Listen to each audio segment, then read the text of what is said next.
The morning sun cast long shadows across the palace grounds as Catherine stood by the tall windows of their private quarters, watching William pack his military gear with practiced efficiency.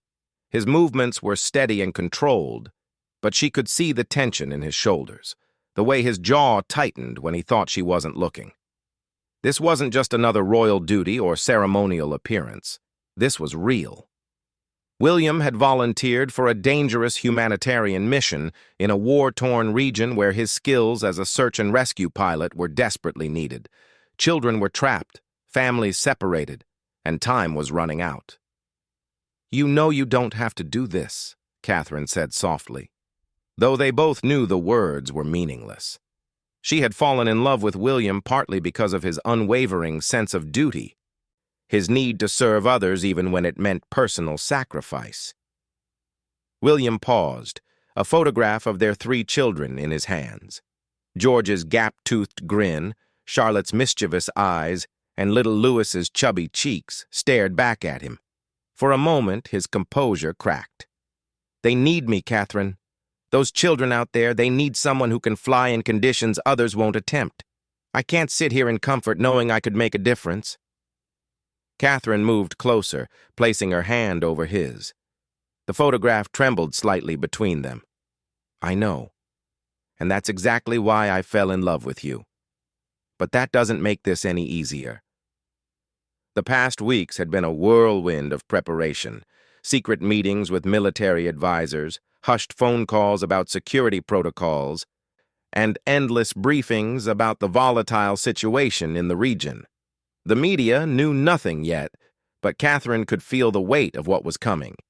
William would be gone for 3 months, possibly longer. He would be flying into active conflict zones, navigating through areas where anti-aircraft weapons were a constant threat. Every mission could be his last, and they both knew it. "Remember when we were just students at St. Andrews?" Catherine asked, her voice barely above a whisper. "When our biggest worry was passing exams and whether you'd notice me at that charity fashion show?" William smiled, the first genuine smile she'd seen from him all morning. "I noticed you long before that fashion show. You were the girl who wasn't impressed by titles or status. You saw me, not the crown." They had come so far from those innocent university days. Marriage, children, royal duties, and now this. The weight of the crown had always been heavy, but somehow they had carried it together. This would be the first time Catherine would bear it alone. The sound of footsteps in the corridor interrupted their moment. George, Charlotte, and Louis burst through the door, still in their pajamas, hair tousled from sleep. They had been told their father was going on an important work trip, but at their ages they couldn't fully understand the gravity of the situation. "Papa, are you really leaving today?" Charlotte asked, climbing onto the bed where William's gear was laid out. Her small hands touched his helmet with curiosity. "Yes, sweetheart, but I'll be back before you know it," William said, lifting her onto his lap. "And while I'm gone, you need to take care of Mama for me. Can you do that?" George, trying to be the responsible older brother, nodded solemnly.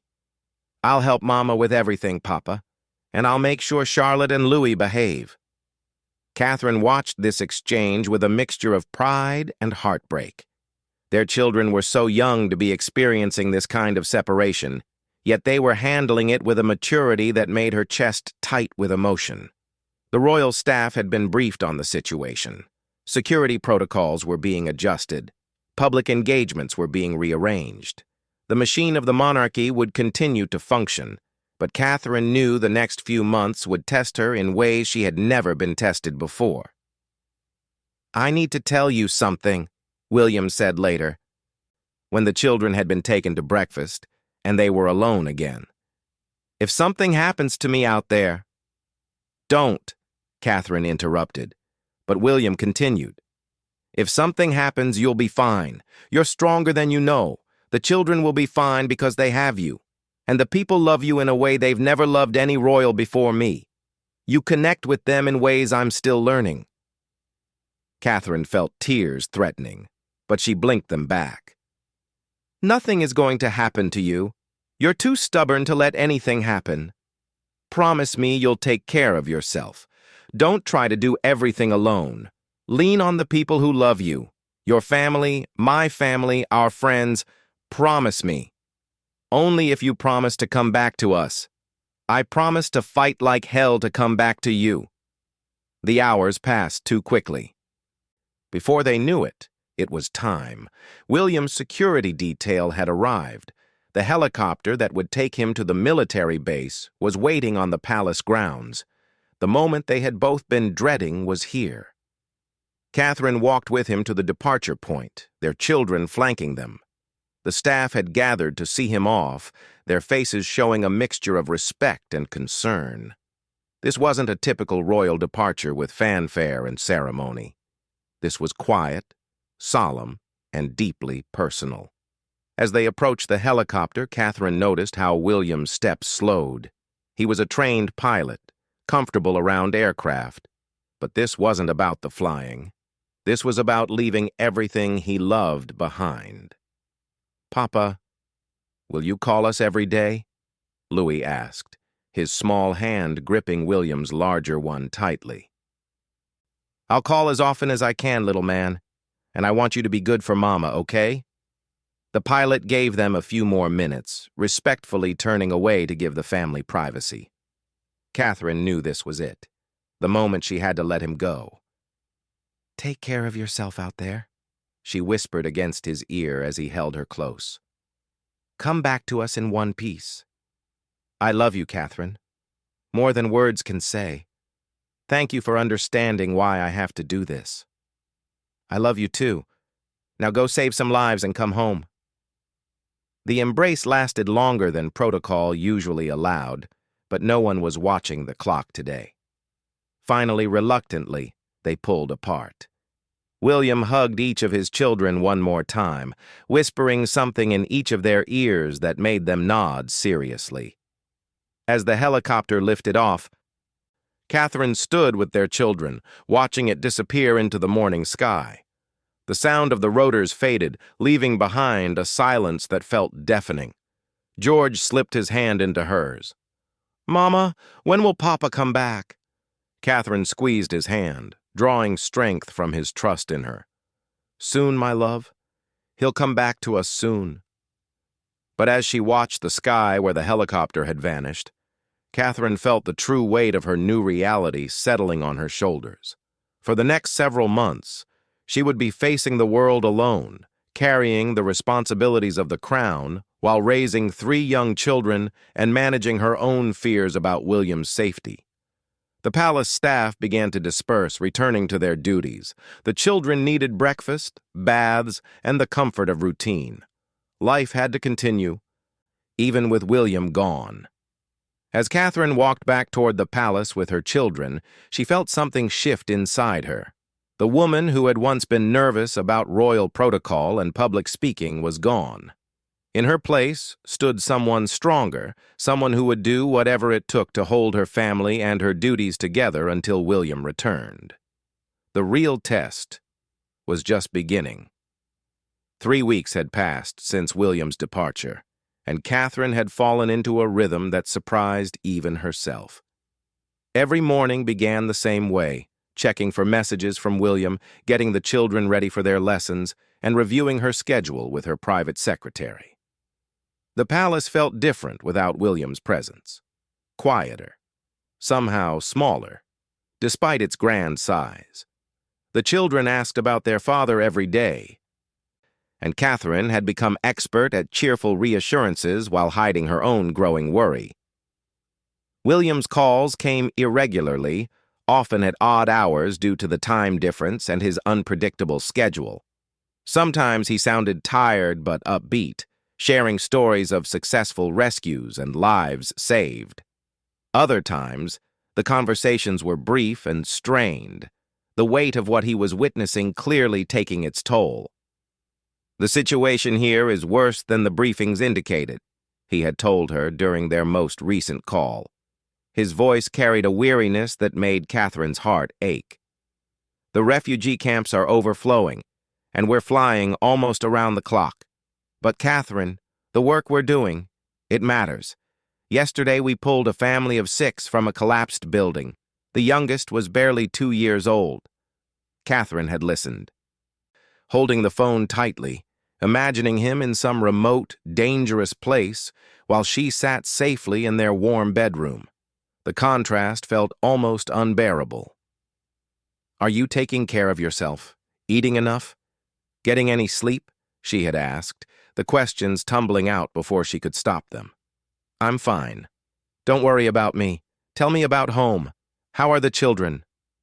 But Catherine could hear the exhaustion in his voice, could picture the lines of stress around his eyes that had been there when he left. She knew him well enough to recognize when he was pushing himself too hard. Her own days had taken on a different quality. The public engagements continued, but now they carried additional weight. Every appearance was scrutinized, not just for her fashion choices or speaking skills, but for signs of how she was coping with William's absence. During a visit to a children's hospital the previous week, a young patient had asked where Prince William was. Catherine had knelt beside the boy's bed, her voice steady as she explained that William was helping other children who needed him very much right now. "He must be very brave," the boy had said. "He is," Catherine had replied, her throat tight with emotion. "Very brave." The media had picked up on the exchange, and suddenly the story of William's mission was front-page news. The palace had tried to keep details minimal for security reasons, but the public's fascination with the royal family meant every scrap of information was analyzed and discussed. Catherine found herself thrust into a spotlight that felt different from anything she had experienced before. She was no longer just the Duchess of Cambridge supporting her husband's work. She was carrying the full weight of royal duties while managing a household and 3 young children, all while the man she loved was in constant danger, thousands of miles away. The support from the royal family had been overwhelming. The Queen had privately expressed her admiration for William's decision and her confidence in Catherine's ability to handle the increased responsibilities. Charles and Camilla had stepped up their own schedules to help cover some of the engagements. But it was the unexpected moments that tested Catherine the most. Like the previous evening when Charlotte had crawled into her bed, tears streaming down her face. "I had a bad dream that Papa wasn't coming home," Charlotte had whispered against Catherine's shoulder. Catherine had held her daughter close, stroking her hair and fighting back her own tears. "Papa always comes home to us, sweetheart. Always. He promised, remember?" But what if he gets hurt helping other children? The question had hit Catherine like a physical blow. Her 6-year-old daughter was grappling with the same fears that kept Catherine awake at night. How do you explain to a child that sometimes doing the right thing means accepting risk? How do you balance honesty with reassurance? "Papa is very good at his job," Catherine had said carefully. "And he's surrounded by other brave people who help keep him safe. But most importantly, he loves us so much that he'll do everything he can to come back to us." During the day, Catherine threw herself into her work with renewed intensity. She visited military families, knowing intimately now what they went through during deployments. She spoke at events for children's charities, drawing on her own experience of trying to maintain normalcy for her children while their father was away. The public seemed to sense something different in her appearances. There was a new depth to her empathy, a rawness in her interactions that hadn't been there before. When she spoke to other military wives, they saw someone who truly understood their struggles. "You get it now, don't you?" one woman had said to her after an event supporting military families. "The waiting, the worry, the trying to be strong for everyone else while you're falling apart inside." Catherine had nodded, unable to trust her voice to remain steady. She did get it, in a way she never had before. The children were coping better than she had expected, but there were signs of the strain. George had become more serious, trying to fill his father's role as the man of the house. Charlotte alternated between being clingy and fiercely independent. Louis, the youngest, seemed to understand least but felt the emotional tension around him. Their bedtime routine had evolved to include longer conversations about William. They would look at photos together, talk about their favorite memories with Papa, and plan special things to do when he returned. Catherine had started a family journal where they could write messages and draw pictures for William, something concrete to share with him when he came home. The support from unexpected quarters continued to surprise Catherine. Staff members who had served the family for years were going above and beyond, anticipating needs she didn't even know she had. The head gardener had started bringing small bouquets to brighten the children's rooms. The cook had been preparing William's favorite foods and freezing them for his return. But perhaps most touching was the response from the British public. Letters poured in daily, offering support and sharing their own stories of separation and reunion. Children sent drawings of helicopters with messages of hope. Veterans wrote to express their admiration for William's service. One letter had particularly moved Catherine. It was from an elderly woman whose husband had been a pilot in World War II. "I know the fear you're living with," the woman had written. "I know the strength it takes to smile for your children when your heart is breaking with worry. I know the pride mixed with terror when the person you love chooses duty over safety. You're not alone in this, dear, and he will come home to you." Catherine had read that letter 3 times before carefully placing it in her jewelry box, next to the last photo William had sent from his mission. As the 4th week began, Catherine received news that changed everything. William's unit had been involved in an incident. A rescue helicopter had been shot down during an evacuation mission. There were casualties. Catherine sat in her private office, staring at the secure phone that had delivered the news, her hands shaking. The official word was that William was safe, but communication had been temporarily lost with his unit. They were working to re-establish contact. For the first time since William had left, Catherine allowed herself to fall apart. She cried for the uncertainty, for the fear, for the weight of responsibility she had been carrying.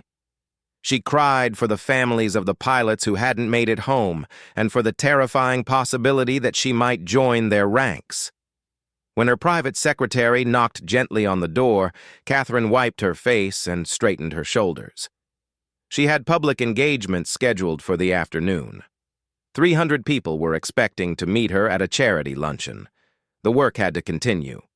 But as she prepared to face the world with a smile, Catherine felt something fundamental had changed. She was no longer just playing a role or fulfilling duties. She was living the reality of royal service in its most challenging form. The phone would ring soon with an update on William's status. Until then, she would do what millions of other military spouses around the world did every day. She would keep moving forward, keep smiling, keep hoping, and keep the home fires burning for the person she loved most in the world. The afternoon luncheon would go on as scheduled. The children would have their lessons and their playtime. Life would continue its rhythm because it had to, because that's what William would want, and because sometimes the greatest act of love is simply refusing to let fear win. But tonight, after the children were asleep, Catherine knew she would stand at those tall windows again, watching the sky and praying for the sound of rotors that would bring her husband home. The call came at 3:47 a.m. on a Tuesday morning in late autumn. Catherine jolted awake, her heart immediately racing as she reached for the secure phone beside her bed. After 6 weeks of irregular communication and constant worry, these middle-of-the-night calls had become both her lifeline and her greatest source of anxiety. "Catherine?" William's voice crackled through the connection, but it was definitely him, alive and speaking to her. "William, thank God. Are you all right? We heard about the helicopter that went down and then nothing for 3 days. I've been going out of my mind. I'm okay, we're okay.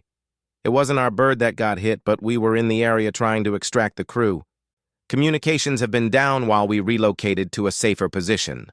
I'm sorry you had to worry." Catherine sank back against her pillows, relief flooding through her.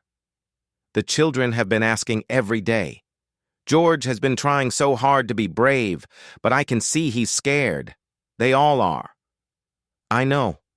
I hate that they're going through this because of my choices. How are you holding up?" The question was loaded with more than just concern for her well-being. William knew her well enough to understand the enormous pressure she'd been under, managing everything alone while projecting strength and stability for the public and their children. "I'm managing. Some days are harder than others. Last week, Charlotte asked me if you might die like the pilots in the news reports. I didn't know what to tell her." "What did you say?" "The truth. That you're very skilled and very careful, but that sometimes people who do brave things do get hurt. She seemed to handle it better than I expected." There was silence on the line for a moment, and Catherine could picture William processing this, probably feeling the same guilt she'd been wrestling with for weeks. "Catherine, I need to tell you something. The mission parameters have changed. We're being asked to extend for another month. There's a massive displacement of civilians happening right now, and they need every experienced pilot they can get." Catherine's heart sank. She had been counting down the days until his scheduled return, marking them off on a private calendar she kept in her desk drawer. Another month felt like an eternity. "Of course," she said, trying to keep her voice steady. "The people there need you. I can say no. I can come home on schedule. Just say the word, and I'll tell them I need to get back to my family." But Catherine knew he couldn't really say no, not when people's lives hung in the balance. And more than that, she knew that if he came home now, part of him would always wonder about the people he could have saved. "You can't leave when they need you most. I won't let you carry that regret for the rest of your life. We'll manage another month." "Are you sure? Because, Catherine, you've already done more than anyone should ask." "I'm sure. But, William, I need you to promise me something. Promise me you'll take every precaution. Don't be a hero. Don't take unnecessary risks. These children need their father, and I need my husband." "I promise." "And, Catherine, I'm so proud of you. The reports I'm getting about your work, about how you're handling everything, you're extraordinary." After the call ended, Catherine sat in the darkness of their bedroom, processing this new reality. Another month. She could do another month. She had to. The next morning, she gathered the children for breakfast and explained the situation. George's face fell, but he nodded solemnly. Charlotte asked if they could send Papa a care package. Louis, not fully understanding, but sensing the mood, climbed into Catherine's lap for extra cuddles. "We're going to plan something special for when Papa comes home," Catherine announced. "But it's going to be a surprise, so we all have to work together on it." The project became their salvation over the following weeks.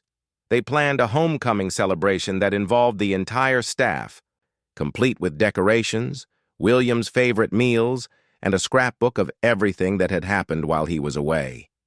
The children threw themselves into the planning with enthusiasm that helped distract them from missing their father. Catherine's public role continued to evolve during this extended period. The press had largely been respectful of the family's situation, but the attention was intense. Every public appearance was dissected for signs of strain or strength. Magazine covers featured photos of her with headlines like "The Duchess Who Holds It All Together" and "Catherine's Brave Solo Journey."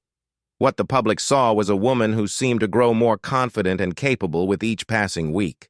What they didn't see were the private moments of doubt and exhaustion. The nights when she lay awake wondering if she was making the right decisions.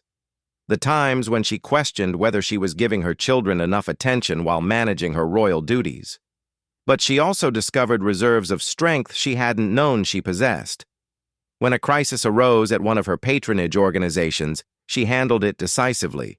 When George struggled with a difficult school project, She helped him work through it without making him feel like his father's absence was an excuse. When Charlotte had nightmares, Catherine created a bedtime ritual that helped her feel secure. The support network around her proved invaluable. Her mother, Carol Middleton, became a regular presence at the palace, helping with the children and providing emotional support.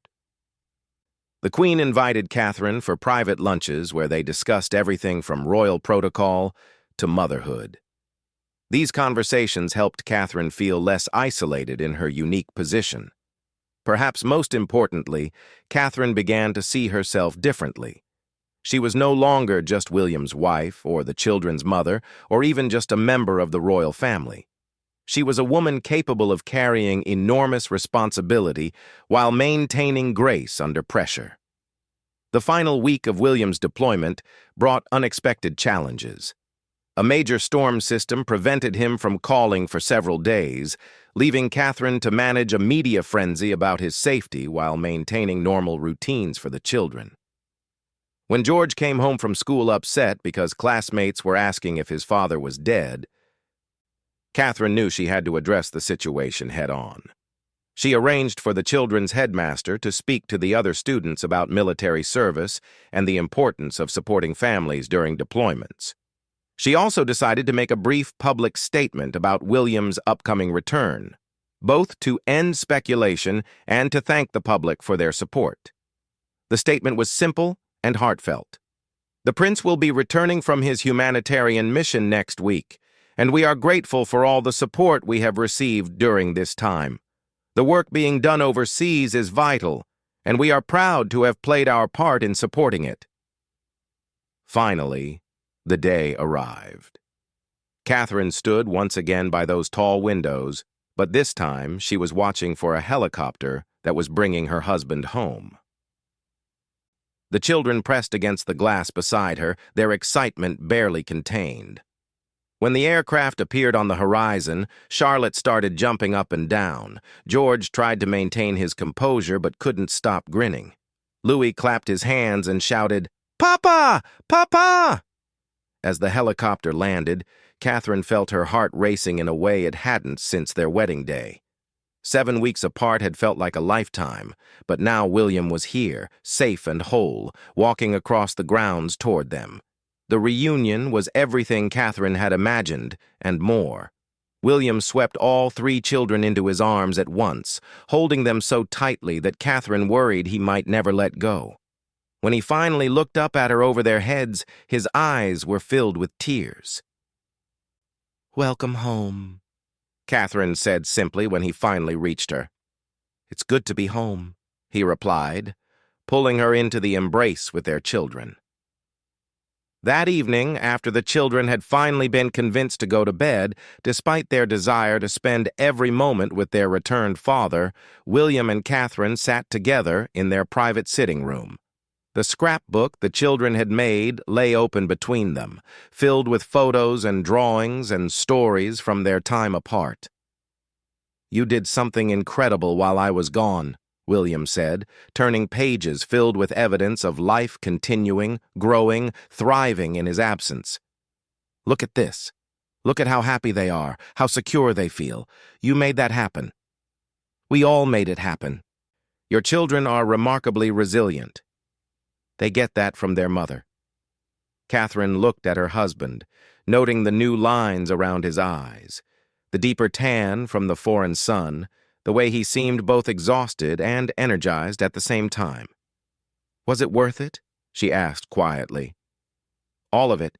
The risk, the separation, the worry."